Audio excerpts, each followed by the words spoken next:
Okay, everybody, welcome back to homecreatingmadeeasy.com and here on the YouTube channel. And this time out, we're gonna, this I think is video 3 maybe of our Softube Console 1 mixing system series. This time we're actually gonna go ahead and we're gonna do a little bit of mixing. We're gonna mix a little bit of drums, a little bit of bass, show you how the channel strip works and sounds. If you have not seen 1 and 2 in the unboxing, so this might be video 4 actually, go into the playlist in the description box, check it out. Walk through the controls, how everything's kind of laid out, the whole philosophy, what I like, the things that make this system unique. Go watch those videos. It'll be in the playlist and the link in the description box below.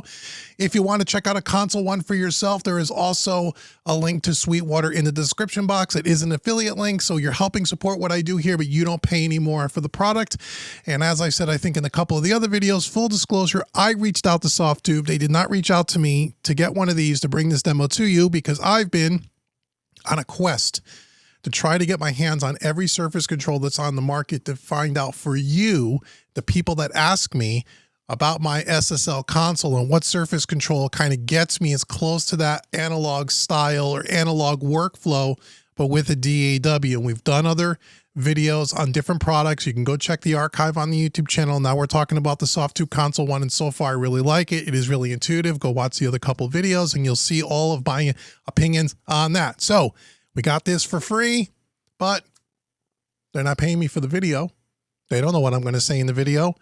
And as you see throughout this series, I'm going to tell you the things I like. I'm going to tell you the things I don't like, because there are a few things about this that kind of a bug in my side, as it were, but it's still a great unit. Overall, I highly recommend it. Let's get to it. So top left-hand corner of the screen, you'll see Console 1. Again, if you go watch the prior videos, I blow it up a little bit bigger so you can see it. Now you're just going to see my hands on it, but we really want to take a look at the plugin that opens and closes here, because that is really the star of the show. This is the SSL 4000E channel strip that comes with the Console 1. When you buy it, you can use additional channel strips and additional plugins with this as well, but you got to purchase those from Softube. We'll talk about those in other videos. So, pardon me. Here we are. So, okay, so we got everything down. We're going to go ahead and we're just going to mix a little bit here. We're going to start off on a kick drum. We're going to select track 1. Here it is. And we're going to start twiddling the knobs, and I'll kind of coach you through what we're doing. Let's see how it sounds. Hit our play button here in our transport, and I'm going to try to keep my hands off the mouse and keyboard as much as possible, because that's the whole point of having something like this. Let's push our kick, and let's drive that input. Try to get some. And what I will do on the master fader in Studio One here is I'll turn it up a little, just so you guys get some good volume here. Okay, so we're driving it up a little bit.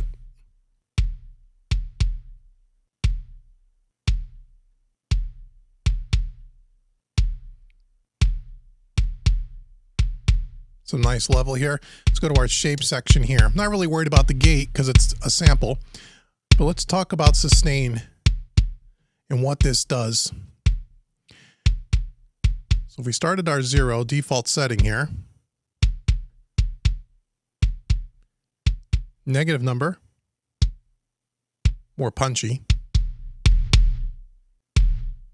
sustain.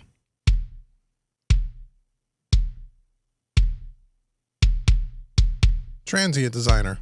Let's turn the gate off here. We don't need any kind of a gate. Punch.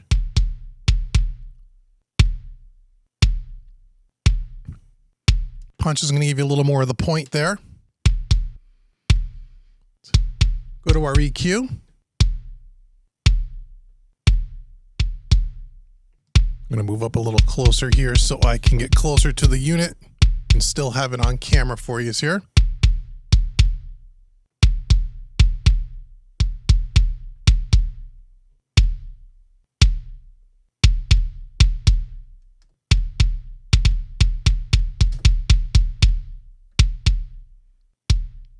Compressor, 2-to-1 ratio. We're compressing pretty heavy here. Let's bring back that threshold. I'm gonna go slow attack, fast release. And again, what's great is not only can I see it on the screen, but I can also see it up here where my finger is. There's an LED meter, a gain reduction meter. We're doing about 3 dB of compression. Now let's check out some drive.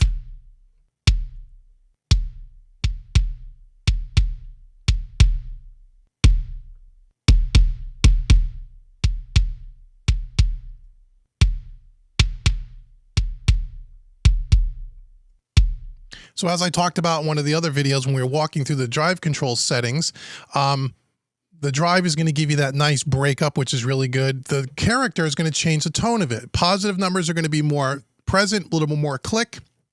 Negative numbers are going to be more warm, more round.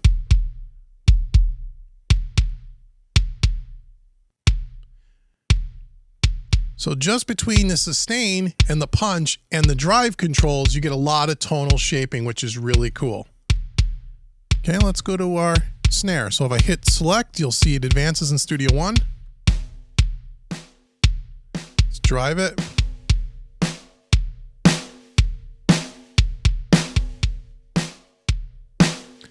And like I said in the last video, you notice I don't have to reopen and close the plugin window. All I have to do is select the track. It automatically advances. That's one of the biggest time savers, is having the plugin window open all of the time, and it advances with the track. You don't need to open and close windows.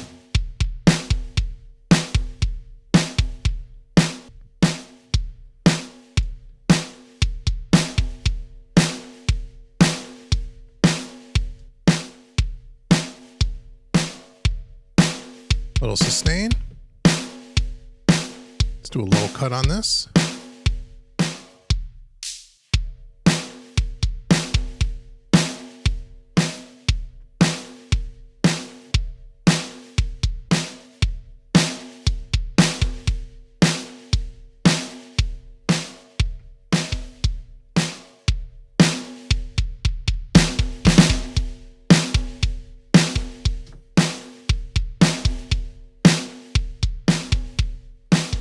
Little compression. Slow attack.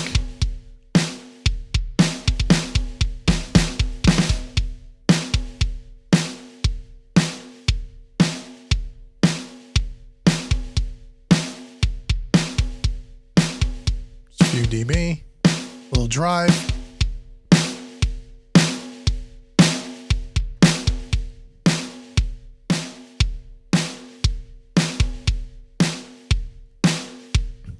Snare bottom. Turn those down so you can hear this a little bit better, but you'll see now how quick you can just start rocking on this thing. So we're on the snare bottom. How quick this becomes. Little sustain, little punch. Let's put a little bit of top end on this. Do a little low cut. Could even get rid of some of that little mid-range honk. Adjust the Q.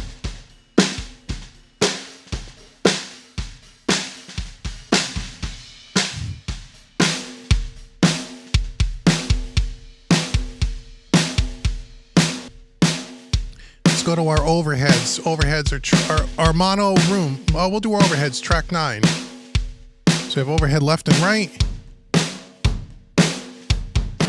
Again, if I want to solo that up, it's just as simple as solo. Right now it's pan to the center. Let's get some gain out of that.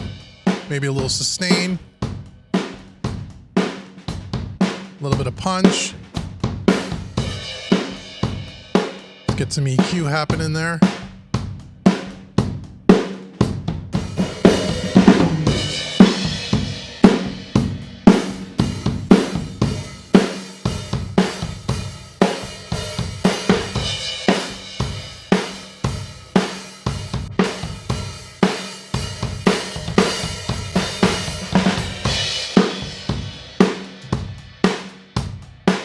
Little compression.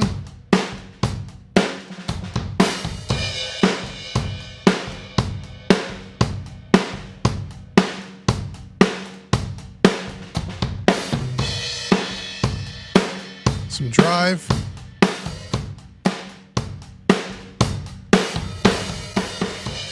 A little bit of character.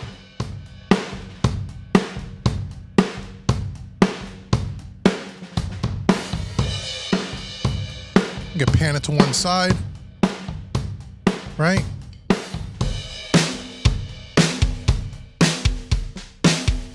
Let's go to track 10, overhead the other side. Same thing. Let's hit it with some, oh, go track 10, select that. That would be the good thing to do. Get a little sustain.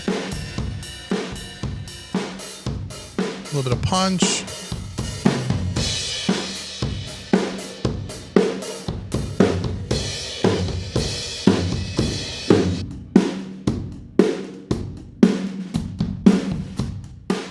Take out some of that, maybe a little low cut.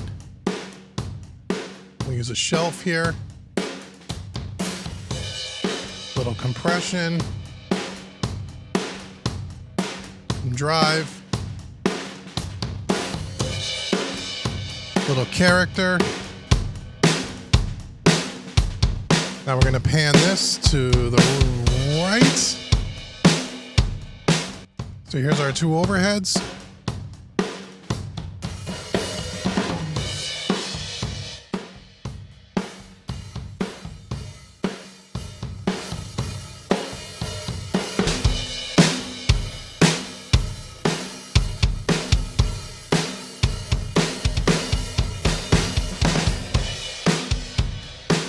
Take our, got a mono room mic here, so you can see how quick. I haven't, for you keeping score at home, I haven't touched the mouse and the keyboard a single time, right? You can just start whipping through this once you get comfortable. Oh, we're on the wrong. You gotta make sure we select our track. See, if I don't select the track, I end up going back to the, gotta make sure we always select the track, right?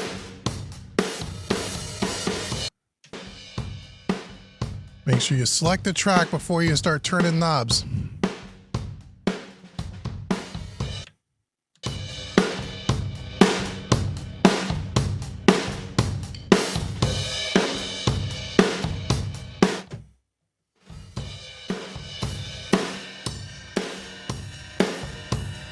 Okay, mono room. Make sure you select your track.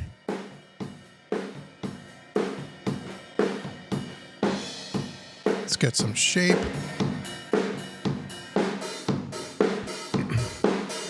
Little EQ.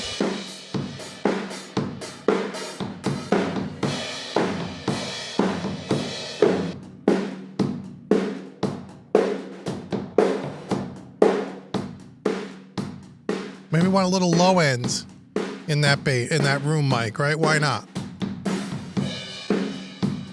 Just a little bit.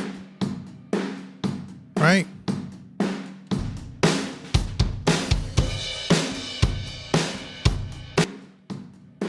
Let's go ahead and hit it with a compressor.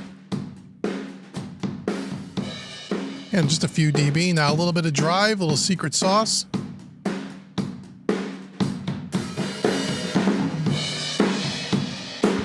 Right?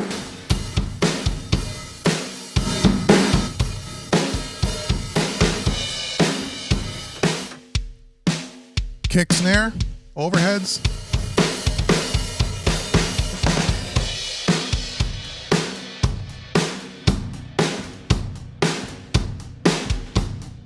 A little bit of room, jack that quick. Boom, boom, boom, boom, boom. Don't touch mouse, don't touch keyboard. Sounds really good. You just kind of go, let's use your ears and just roll on. Now we got a couple of tom tracks here, a hi-hat, Trom 1, 2, and so let's get our hi-hats going here. And let's make sure we select that track, because if you don't select the track and you start turning knobs, you're adjusting the wrong track. All right, so we can do a little bit of a low cut here, but there's not much here. Let's turn our EQ, go to a shelf.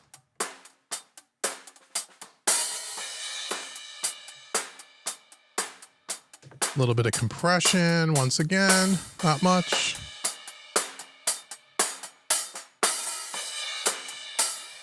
Could even put a little drive if you want.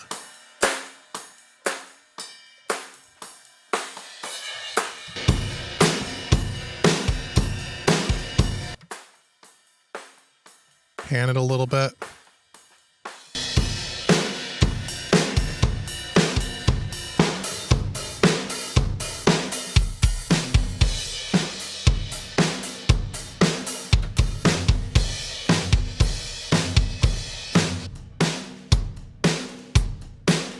There we go. So now we can see what we got for toms here. We can close this real quick. We want to see where our tom hits are. I don't think he hits the toms very much in this tune. I can just shrink that down here.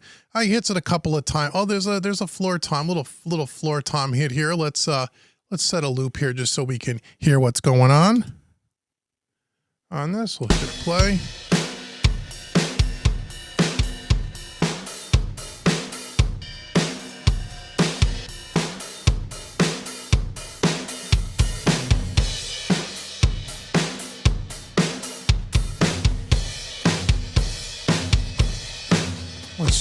Let's just do that floor tom to make it quick.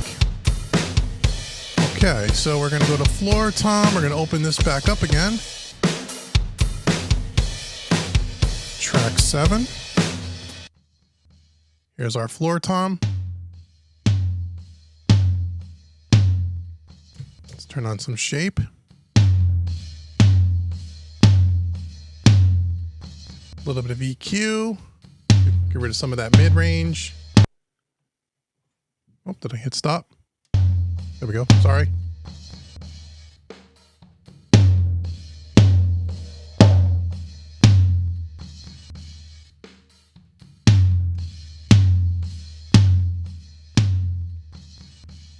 Little compression. It's a lot of compression.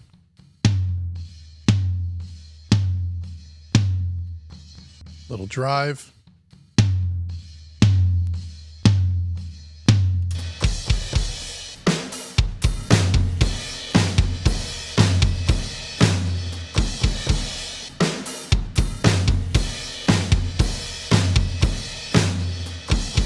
And a little bit of panning.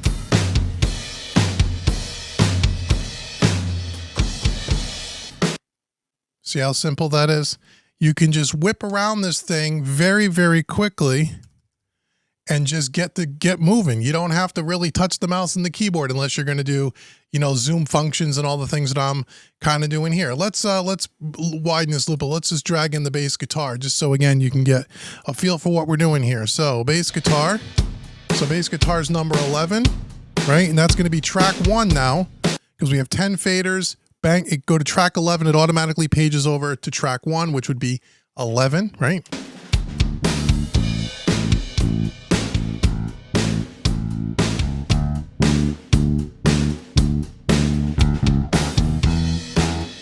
Let's get a little bit of...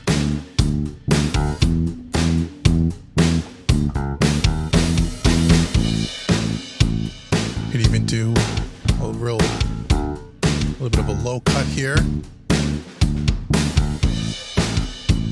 So we're not getting in the way of the kick drum.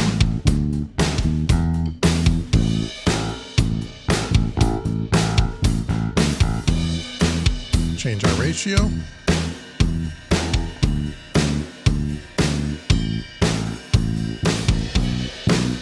Speed up the attack a little. Drive.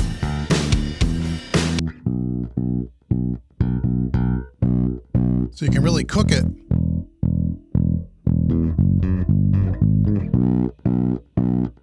You want to bring out more of the fingers, or if you want to round it out a little, whatever you want to do.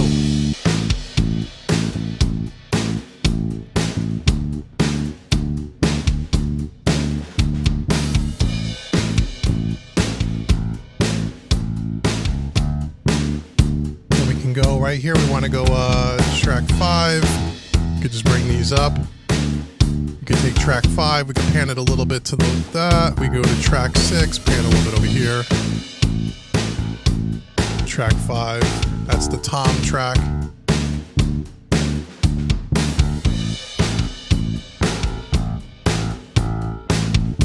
Really quick, drums and bass, right? And what's great about working with faders, and this is what really makes it feel more like a console, and one of the reasons why I love working on an analog desk. Let's say now, you're getting a quick balance, doing your EQ and stuff, and now you want to balance something. When you're using a mouse, you got to come over here, you got to click on your track, you got to take your mouse, go up and down, go to track 2. Everything is one at a time. This is what makes mixing, people that are really into mixing and enjoy mixing, that are serious about mixing, it makes you feel like you're working in an office on a spreadsheet when you're doing this. Click, turn the fader down. Oh, I don't like the bass, got to come down a little bit. Oop. You know, it takes forever. Whereas with faders, you want to get a balance, makes it really simple, right? Go to track 11, get the first 11 tracks, right? Go back to track 1. We're on track 1. Let's hit play. So start getting a balance.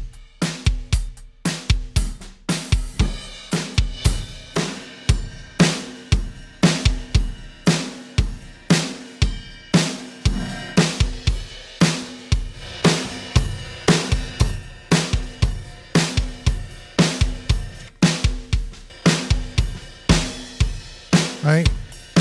Track 11, bass. So what did that take? 15 seconds? That's why working with faders is so cool. It's such a different experience. I'm not even looking, I know I'm supposed to be looking up at the camera talking to you. I'm looking down at the thing. I'm not even looking at the screen. I'm not looking at the DAW. I'm looking at the faders. I'm looking at the faders. I'm just feeling it and going, okay, track 11's the bass, boom, boom, boom, boom. And you start doing this, see my hands like magic. It's like magic. Very quick. You know how long I've used this unit before I started bringing you these videos? Maybe 2 hours. And you want to know why I do that? I do that because I want you to see how it is for someone brand new to this thing. How hard is it and how to get used to it, to get the dexterity down, to get the muscle memory down. A lot of YouTube channels will get the product, work with it for 3 months, learn it really, really well, and then come and bring you every little facet in detail after they've used it and been comfortable with it. And that's valuable. Not taking anything away from those types of channels. That's very valuable. But everybody does that. I'm not here to be the spokesperson for Softube and be their demo guy, right? Even though they sent me this for free after I reached out to them. I want you to see what it's really like when you first get it, first hook it up and have very limited knowledge of this, how quick you can get things down. So I've only worked with this literally for a couple of hours, and I'm already feeling like, if I'm not trying to talk to you at the same time, I already feel like I know where to go. I could get that balance really quick. I select my track on boom, boom, boom, boom, boom, boom. It makes mixing very, very fast. Very fast. So if you wanted to see, well, what is the, you can say, okay, we're going to go back to track 1. We're going to solo it up. We're going to hit play. Not touching the mouse, right? I want to see what's the EQ. EQ in, out. That's what my EQ's doing. Oh, I need a little more low end. Right? I want to hear the accumulative effect of all 3 of these modules. It's just like boom, boom, boom. No processing. Boom. What's a compressor doing? A little more impact. The EQ doing a little more thumpity thump, right? It's that simple, right? Select my track. No processing on the snare. Perfect, right?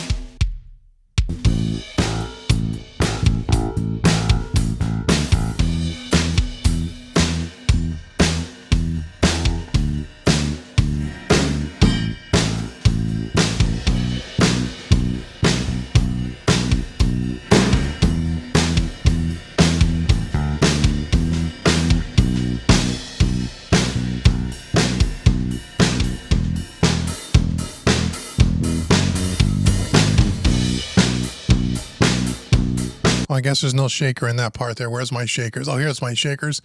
We got shakers and tambourines, right? So I want to add my tambourines. And again, I'd be listening to the whole song, but in the effort of keeping this thing somewhat reasonably short in time, just to give you guys a feel, here's my shaker tracks here, right? Got the shaker up on the screen. Got to hit that a little harder. Maybe a little bit of sustain. Really cool, right? Maybe we brighten it up a little bit. Right? Maybe we compress it just a hair. Drive it a little. Too much. Character, add some brightness. Pan it.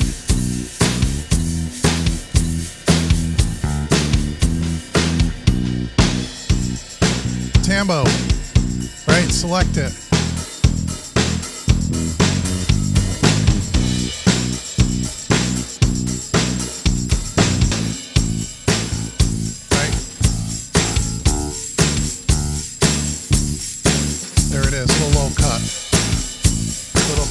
percussion.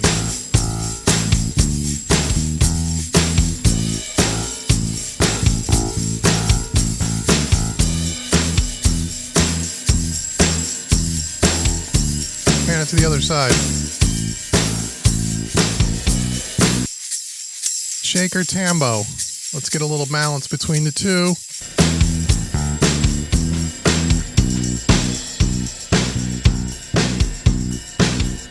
Back to track one.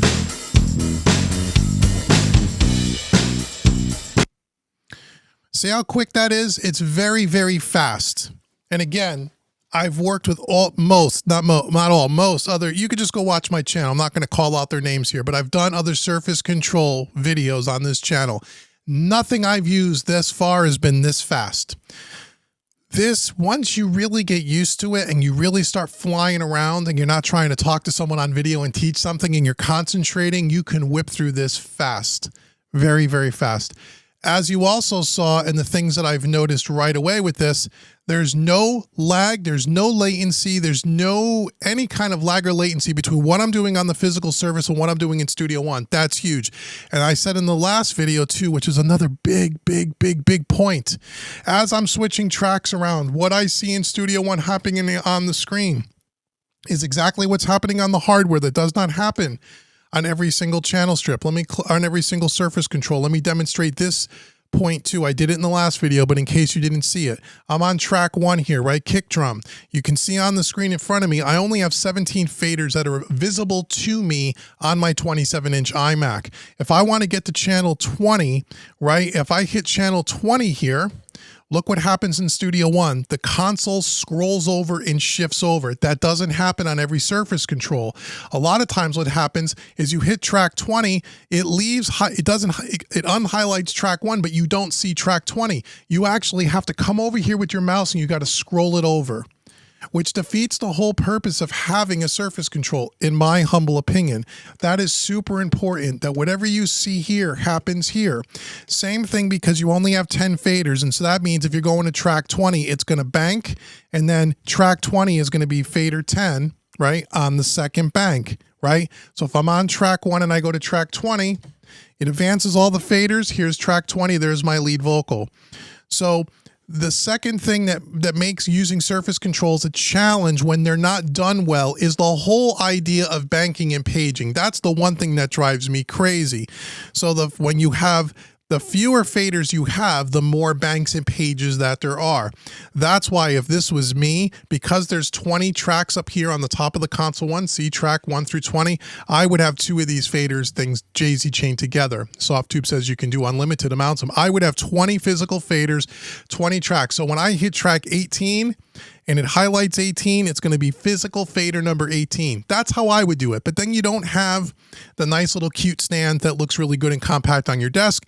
You got to kind of lay out things a little bit differently. Now that might not be a big deal to you, and that's totally cool. If you're used to banking and the paging thing doesn't bother you, that's totally cool. Like I said, I've only used this thing for a couple of hours. I'm coming from a full inline console with 30 to 64 faders physically in front of me. I don't have pages on the analog desk. So coming and working with paging and advancing sometimes for me is a little bit of a challenge because I haven't used it for that long. But that's something to just think about, something to consider. It's not a showstopper. It's just I want to make you aware of that. So if you have 50 or 60 tracks, you only have 10 faders. That means you have 5 banks or 5 pages. And what makes this easier, it's not so painstaking, is that because as you move things and as you select tracks, it physically advances in the DAW. That's hugely important. And the fact that you only have to have one plugin window is hugely important. So that's a quick little demo. Again, I know it's quick and easy. It's not much. It's a quick little demo on how you can quickly use this channel strip to just get a balance really, really quick. How as you can select tracks, it advances over, how you kind of mute and solo, and you get kind of a feel for how the channel strip sounds. And it sounds really, really good. It sounds really good. Does it sound like a real SSL console? Well, no, it doesn't sound like a real SSL console. Does it sound like an SSL? Does it have the SSL flavor of an SSL console, because I have an SSL console, it has that flavor. Is it identical? Of course it's not identical. No plugin is going to be identical to a real analog console, no matter who makes the plugin. Does it sound good? It sounds really good. And that's all that's important.